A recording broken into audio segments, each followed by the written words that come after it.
करत करत अभ्यास के जड़मति होत सुजन। करत करत अभ्यास के जड़मति होत सुजन। एकलव्य एक नीची जाति का बालक था। वह अपने माता पिता के साथ जंगल में रहता था।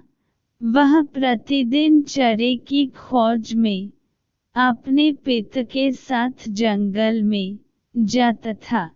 एकलव्य के पिता खंजर से शिकार करते थे। एकलव्य भी खंजर से अभ्यास करने के लिए जंगल में जाते थे। एकलव्य के लिए यह एक कठिन काम था। पत्थरों से छोटे छोटे जीवों पर निशाना साधना एकलव्य को बहुत आसान काम लगा। एकलव्य गुलेल द्वारा भी पक्षियों पर वार करता था। एक दिन एकलव्य हस्तिनापुर से गुजर रहा था। उसने देखा कि कुछ युवक धनुर्विद्या का अभ्यास कर रहे हैं। एकलव्य खड़े होकर उन युवकों को अभ्यास करते हुए देखने लगा। एकलव्य ने सोचा कि यदि मैं भी धनुर्विद्या में निपुण हो जाऊं तो कितना अच्छा हो। परंतु समस्या तो यह थी कि उसे धनुर्विद्या सिखाए कौन।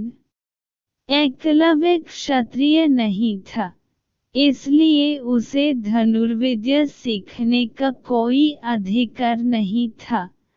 उस समय धनुर्विद्या और युद्ध कौशल सीखने का अधिकार क्षत्रियों और उच्च जाति के लोगों को ही था।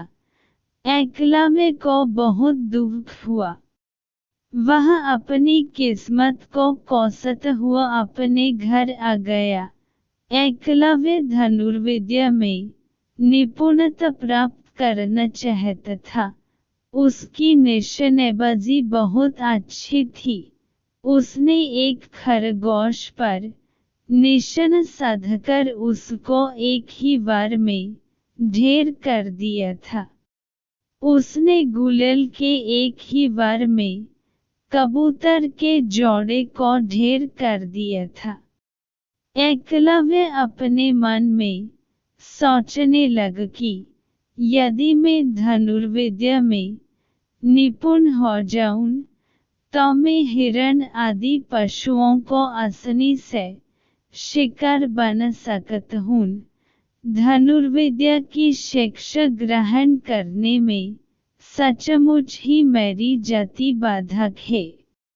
एकलव्य जब भी हस्तिनापुर जाता तभी धनुर्विद्या सीखते हुए युवकों को बड़े ही ध्यान से देखता। एकलव्य ने शीघ्र ही धनुष बनना सीख लिया और धीरे धीरे कुछ बाण भी इकट्ठे कर लिए। उस समय गुरु द्रोणाचार्य धनुर्विद्या के सर्वश्रेष्ठ आचार्य थे। एकलव्य ने स्वयं से कहा, मैं गुरु द्रोणाचार्य का शिष्य हूँ। एकलव्य ने द्रोणाचार्य की मिट्टी की मूर्ति बनाकर एक पेड़ के नीचे रख दी। एकलव्य ने गुरु द्रोणाचार्य की मिट्टी की मूर्ति को प्रणाम करके धनुर्विद्या का अभ्यास करना प्रारंभ कर दिया। धनुर्विद्या सीखना एक अत्यंत कठिन काम था। एकलव्य ने हार नहीं मानी और वह रोज कठिन अभ्यास करने लगा। निरंतर प्रयास करते करते एकलव्य की धनुर्विद्या में काफी सुधार आता चला गया। अपने परिश्रम और प्रयास से एक दिन एकलव्य धनुष विद्या में निपुण हो गया।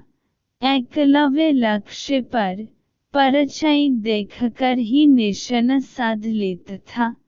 पशु पक्षियों की आवाज सुनकर ही एकलव्य उन पर सटीक निशान लग लेता था। धीरे धीरे एकलव्य अर्जुन के समान ही श्रेष्ठ धनुर्धर बन गया। उसने अपनी मेहनत और लगन से यह सिद्ध कर दिया कि करत करत अभ्यास के जड़मती होत सुजन, अर्थात लगातार अभ्यास करने से प्रतिभा निखरती है। शिक्षा। इस कहानी से हमें यह शिक्षा मिलती है कि मेहनत, लगन और अभ्यास से मनुष्य किसी भी कला में निपुणता प्राप्त कर सकता है।